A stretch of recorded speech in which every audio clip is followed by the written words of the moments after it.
Remotely इसको operate कर सकते हैं। और यहाँ पर जो सज्जन गाड़ी चला रहे हैं वो सीधे क्वालकॉम के जो स्वीडन में हेडक्वार्टर्स है वहां पर एक यूजर केस बनाया गया है जहां पर वो गाड़ी चल रही है। सिर्फ इस चीज को डेमोन्स्ट्रेट करने के लिए कि आप कहीं से भी दुनिया के किसी भी कोने से किसी दूसरी जगह पे आप 5G टेक्नोलॉजी का इस्तेमाल करते हुए आप ये गाड़ी चला सकते हैं। और अब प्रधानमंत्री स्वयं इसको टेस्ट करते हुए, तो यहाँ पर आपको केवल एक गाड़ी का एक सिस्टम दिखाई दे रहा है जो प्रधानमंत्री खुद ये एक्सीलरेटर प्रेस करते हुए उस गाड़ी को चलाने की कोशिश कर रहे हैं। और ये स्वीडन में जो हेडक्वार्टर है क्वालकॉम का, वहां पर ये पूरा ऑपरेट हो रहा है। और उस गाड़ी को आप कहीं भी मूव कर सकते हैं अपनी इच्छा अनुसार। तो ये जो गाड़ी देखिए, व्हील आपको स्क्रीन पे दिखाई दे रहा है और स्टीयरिंग, इस वक्त प्रधानमंत्री स्टीयरिंग पे बैठे हुए हैं। तो ये बिल्कुल रिमोटली कंट्रोल्ड। और आप अब देखिए, ये पीछे जाने की कोशिश हो रही है, गाड़ी को पीछे कर रहे हैं प्रधानमंत्री। और इसके बाद कैसे इसको रिमोटली ऑपरेट करके आप बचाते हुए, जैसे जिस तरह भी आप ले जाना चाहें गाड़ी को, आप आराम से रिमोटली ले जा सकते हैं। और ये एक टेक्नोलॉजी का डेमोन्स्ट्रेशन किया जा रहा है कि कैसे आप इतनी दूर बैठे स्वीडन के हेडक्वार्टर में आप इस गाड़ी को आराम से यहाँ से चला सकते हैं। और इसका यूजर केस जो मैं आपको बता रहा था कि हैजार्डियस प्लेस पे, जहां पर मान लीजिए टेररिस्ट एक्टिविटीज हैं, जहां पर पुलिस को इस्तेमाल करना है, जहां पर किसी पुलिसमैन की जान खतरे में न डाली जाए, वहां पर ऐसे जो रिमोट ऑपरेटेड व्हीकल्स हैं उनको इस्तेमाल किया जा सकता है टोह लेने के लिए कि वहां पर कोई वाकई खतरा है या नहीं। माइंस जहां पे एक्सप्लोसिव्स लगे हो सकते हैं, डिफेंस में इसका यूज केस हो सकता है कि कोई हमारे जो आर्मी पर्सनल्स हैं उसका उनको कोई खतरा तो नहीं है। इसके बाद जो प्रधानमंत्री इस वक्त एरिक्सन के जो स्मार्ट मैन्युफैक्चरिंग फैसिलिटी है, इंडस्ट्री 4.0 जिसकी हम बात कर रहे हैं कि कैसे हम रोबोटिक्स का इस्तेमाल करेंगे, अब उसका एक डेमो दिया जाएगा। तो 5G टेक्नोलॉजी का डेमोन्स्ट्रेशन अभी आपने देखा थोड़ी देर पहले कि कैसे रिमोटली जो गाड़ी है उसको ऑपरेट किया गया। और अब ये फिलहाल अभी प्रधानमंत्री जो स्मार्ट मैन्युफैक्चरिंग है, इसको हम इंडस्ट्री 4.0 कहते हैं। इसमें रोबोटिक्स का इस्तेमाल किया जाता है हार्डवेयर को बनाने के लिए। उसका एक डेमोन्स्ट्रेशन दिया जाना था, लेकिन समय की कमी की वजह से अब शायद अगले स्टॉल की तरफ प्रधानमंत्री जाएंगे, क्योंकि आज बहुत ही महत्वपूर्ण दिन है। 5G का लॉन्च होना है। $450 बिलियन की हम बात कर रहे हैं। 2035 तक इंडिया के GDP में उसको कंट्रीब्यूट करना है। $1 ट्रिलियन की डिजिटल इकोनॉमी होने जा रही है। और उसमें सबसे महत्वपूर्ण हिस्सा जो है वो होने जा रहा है आत्मनिर्भर भारत का। आत्मनिर्भर भारत काफी इंपॉर्टेंट इस लिहाज से क्योंकि हम इंडिजिनियस जो टेक्नोलॉजीज हैं उनका इस्तेमाल करना चाहते हैं। और इस वक्त आप जो देख रहे हैं वहां पर एक कंसोर्शियम है कंपनीज का। ये क्वालकॉम का स्टॉल है जहां पर कई सारी कंपनीज, जिसमें कई सारी मेक इन इंडिया कंपनीज हैं, करीब 13 मेक इन इंडिया कंपनीज हैं जो कि अपने प्रोडक्ट्स को शोकेस कर रही हैं। और यहाँ पर न केवल हार्डवेयर बल्कि सॉफ्टवेयर की दिशा में भी जो काम किया जा रहा है उसको प्रदर्शित करने की कोशिश की जा रही है। इस स्टॉल में कई सारे स्टार्टअप्स भी हैं जिनको क्वालकॉम ने हेल्प किया है। और इस वक्त जो प्रधानमंत्री को डेमोन्स्ट्रेट किया जा रहा है कि कैसे जो इंडिजिनियस और मेक इन इंडिया टेक्नोलॉजीज हैं स्टार्टअप्स के जरिए, ये कुछ स्टार्टअप्स हैं जो कि अपने IoT सॉल्यूशंस पे अपने काम को आगे प्रधानमंत्री को एक्सप्लेन कर रहे हैं। बिल्कुल अजय, हम तस्वीरों में देख पा रहे हैं किस तरह से वो एक्सपीरियंस कर रहे हैं इन 5G सर्विसेज को। और जैसे कि आपने बहुत बेहतरीन से बताया अजय, किस तरह से इसका यूजेस होगा आने वाले दिनों में जब ये पूरे देश में रोल आउट होगा इस 5G सर्विस का। चाहे वो फार्मिंग की बात हो, डिजास्टर की मैनेजमेंट की बात हो, हेल्थ केयर की बात हो, मैन्युफैक्चरिंग की बात हो, हमने देखा रोबोटिक पावर्ड लॉजिस्टिक्स की बात हो, इन तमाम क्षेत्रों में 5G सर्विसेज का आने वाले दिनों में हम उपयोग देख सकते हैं। और प्रधानमंत्री ने खुद भी, जैसा कि हमारे अजय बता रहे थे सहयोगी, वो खुद भी इन चीज़ों को एक्सपीरियंस कर रहे हैं, फर्स्ट हैंड एक्सपीरियंस, किस तरह से आप इन सेवाओं का उपयोग करके 5G का जो एक रिवोल्यूशनरी तकनीक है, ये जो एक सर्विस है, उसका प्रधानमंत्री खुद अवलोकन करते हुए।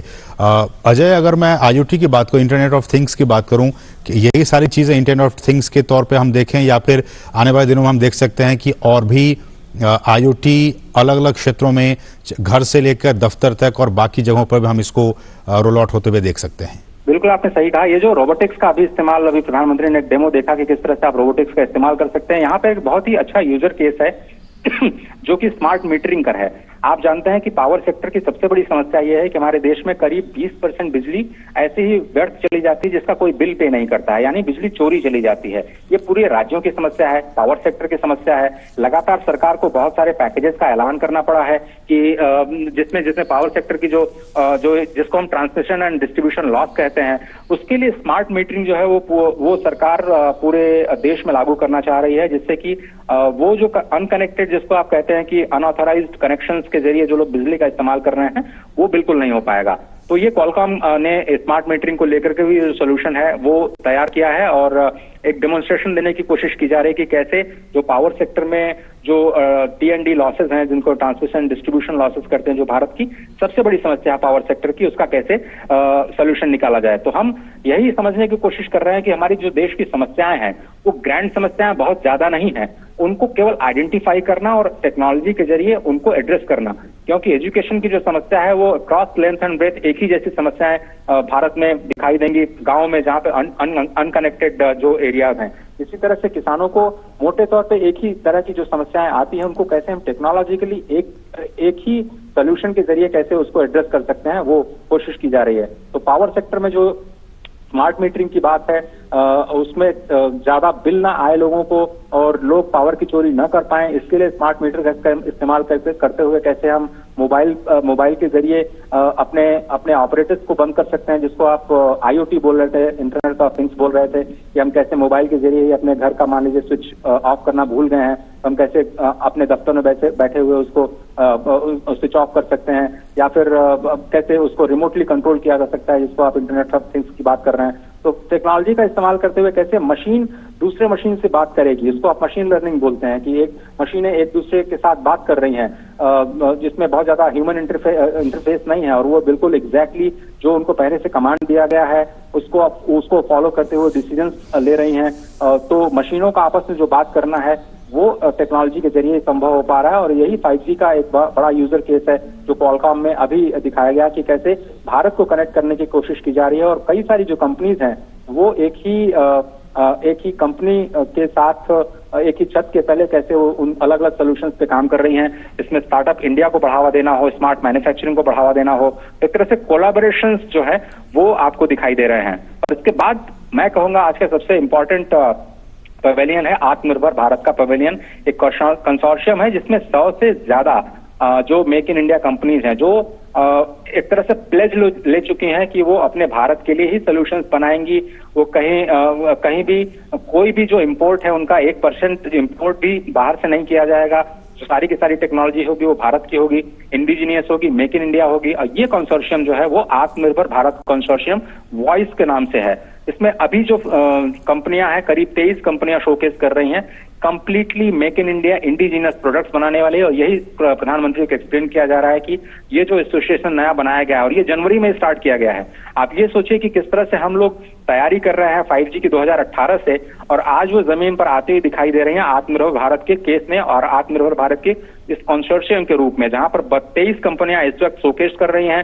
100 कंपनियां इस एसोसिएशन के तले आ चुकी हैं जिन्होंने ये प्लेज लिया है कि वो भारत की समस्याओं का समाधान देने के लिए अपने रिसोर्सेज का इस्तेमाल करेंगे और किसी भी तरह का जीरो इंपोर्ट पर काम करेंगी। तो completely make in India solutions को बनाने के लिए ये जो आत्मनिर्भर भारत का जो फोकस है प्रधानमंत्री का, वो अब धीरे धीरे इंडस्ट्री में ट्रांसलेट होता हुआ दिखाई दे रहा है। वो अलग अलग तरह के लोग अलग अलग सॉल्यूशंस लेकर के आ रहे हैं, और इसीलिए जो कंपटीशन पर लगातार फोकस करते रहे हैं प्रधानमंत्री की, किस तरह से प्रतिस्पर्धा रहे, और प्रतिस्पर्धा का फायदा जो है वो ग्राहकों को मिलता है। ज्यादा कंपनियां सॉल्यूशंस पे काम करेंगी तो ज्यादा कॉस्ट इफेक्टिव सॉल्यूशंस लेकर के आएंगी। तो मोटे तौर पर अगर हम देखें तो जो सॉल्यूशंस बाहर आपको $100 में मिलता है वो यहाँ पर कैसे $10 में दिया जाए, यानी 10 गुने कीमत से भी कम कैसे सॉल्यूशंस हम निकाल पाए। और यही भारत की खूबी रही है कि वो कम से कम कीमत में बेहतर से बेहतर सुविधाएं देने की जो कोशिश है वो की जाती है। तो ये आत्मनिर्भर भारत का कंसोर्शियम वॉइस के जरिए वही एक्सप्लेन किया जा रहा है प्रधानमंत्री को कि कैसे कंपनियां जो भारत की टेक्नोलॉजीज हैं उनको यहाँ पर डेवलप करके कोशिश कर रहे हैं मेक इन इंडिया सॉल्यूशंस देने की। और प्रधानमंत्री भी शायद यही बात उनको समझा रहे होंगे कि कैसे हमें सिक्योरिटी का ध्यान रखते हुए, कैसे डेटा सिक्योरिटी का ध्यान रखते हुए, कैसे अपने आप को आत्मनिर्भर बनाना है, उन टेक्नोलॉजीज के लिए भारत को कैसे तैयार करना है जो इस वक्त भारत की समस्याओं के समाधान करने के लिए जरूरी है। और इसमें आत्मनिर्भर भारत जो है वो बहुत बड़ा फोकस नजर आ रहा है। जिस तरह से ये किया जाए, ये पूरा का पूरा जो कॉन्फ्रेंस है उसको encapsulate, engage and experience a new digital universe. तो आपको एक पूरा का पूरा डिजिटल यूनिवर्स नजर आ रहा है जिसमें हार्डवेयर सॉल्यूशंस भी हैं, सॉफ्टवेयर सॉल्यूशंस भी हैं, मेक इन इंडिया को प्रमोट करने वाले सॉल्यूशंस भी हैं, आत्मनिर्भर भारत को प्रमोट करने वाले सॉल्यूशंस भी हैं, जो रिमोट टेक्नोलॉजीज के जरिए जो एजुकेशन और हेल्थ की सर्विसेज पहुंचाने की बात हो, टेलीमेडिसिन और टेली एजुकेशन को कैसे जमीन पर लाया जाएगा उसका सोल्यूशन देना हो। प्रधानमंत्री इस वक्त रिमोटली कनेक्ट करने की कोशिश कर रहे हैं, जो लोग हैं उनसे बात करने की कोशिश कर रहे हैं और लगातार कम्युनिकेशन का इस्तेमाल प्रधानमंत्री ने किया ही है, अपनी बात को पहुंचाने के लिए ही नहीं बल्कि जो सर्विसेज हैं उनको